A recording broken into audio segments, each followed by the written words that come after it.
கிறிஸ்துவுக்குள் பிரியமான என் அன்பின் தேவ ஜனமே, உங்கள் ஒவ்வொருவரையும் மீண்டுமாக பரிசுத்தர் இயேசுவின் நாமத்தில் அன்போடு வாழ்த்துகின்றேன், வரவேற்றுக் கொள்ளுகின்றேன்.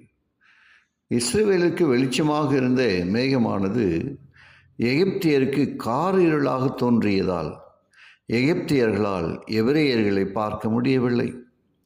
இப்படியாக அவர்கள் மேல் தாம் வைத்த அன்புக்கும் அக்கறைக்கும் தெளிவான ஆதாரங்களை கொடுத்து அவர்கள் தம்மை நம்புவார்களா என்று சோதித்தார்.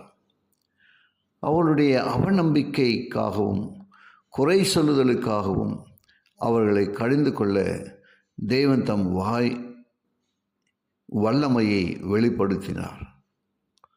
மோசே தன் கையை சமுத்திரத்தின் மேல் நீட்டினான். அப்பொழுது கர்த்தர் முழுவதும் பலத்த கீழ்காற்றினால் சமுத்திரம் ஒதுங்கும்படி செய்து அதை வறண்டு போக பண்ணினார். ஜலம் பிளந்து பிரிந்து போயிற்று. இஸ்ரவேலர் புத்திரர் சமுத்திரத்தின் நடுவாக வெட்டாந்தரையிலே நடந்து போனார்கள். அவர்கள் வலது புறத்திலும் அவர்கள் இடது புறத்திலும் ஜலம் அவர்களுக்கு மதிலாக நின்றது.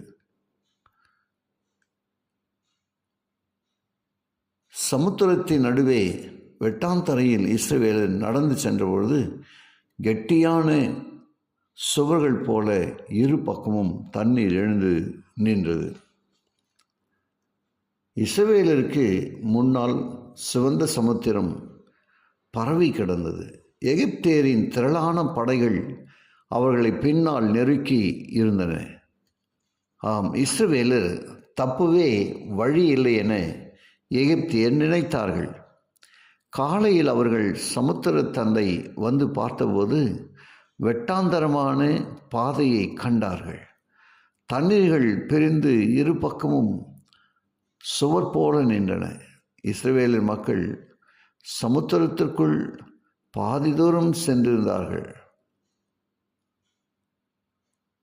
தாங்கள் அவர்களை பிடிக்க இருந்த நிலையில் சமுத்திரத்தில் எதிர்பாராமல் ஒரு வழி உண்டானதை கண்டு ஏமாற்றமும் கோபமும் அடைந்தார்கள். அவர்களை பின்தொடர தீர்மானித்தார்கள். அப்பொழுது எகிப்தியர் அவர்களை தொடர்ந்து பார்வோனுடைய சகல குதிரைகளோடும் ரதங்களோடும் குதிரை வீரரோடும் அவர்கள் பிறகாலே சமுத்திரத்தின் நடுவே பிரவேசித்தார்கள். கிழக்கு வெளுத்து வரும் ஜாமத்தில் கர்த்தர் அக்னியும் மேகமுள்ள ஸ்தம்பத்திலிருந்து எகிப்தியரின் சேனையை பார்த்து அவர்கள் சேனையை கலங்கடித்து அவருடைய ரதங்களிலிருந்து உருளைகளை கழலவும் அவர்கள் தங்கள் ரதங்களை வருத்தத்தோடு நடத்தவும் பண்ணினார். அப்பொழுது எகிப்தியர் இஸ்ரவேலரை விட்டு ஓடிப்போவோம், கர்த்தர் அவர்களுக்கு துணை நின்று எகிப்தியருக்கு விரோதமாய் யுத்தம் பண்ணுகிறார் என்றார்கள். ஜெபிப்போமா. கிருபையுள்ள நல்ல பிதாவே, உமக்கு நன்றி சொல்லுகிறோம். இந்த நாள் நம்முடைய வார்த்தையின் வழியாக நீ எங்களுக்கு சொன்ன தெய்வ ஆலோசனைகளுக்கு ஆசித்தோத்திருக்கிறோம். கேட்ட ஒவ்வொருவரையும் ஆசீர்வதியும். இயேசுவின் பரிசுத்த நாமத்தில் ஜெபிக்கிறோம் நல்ல பிதாவே, ஆமென்.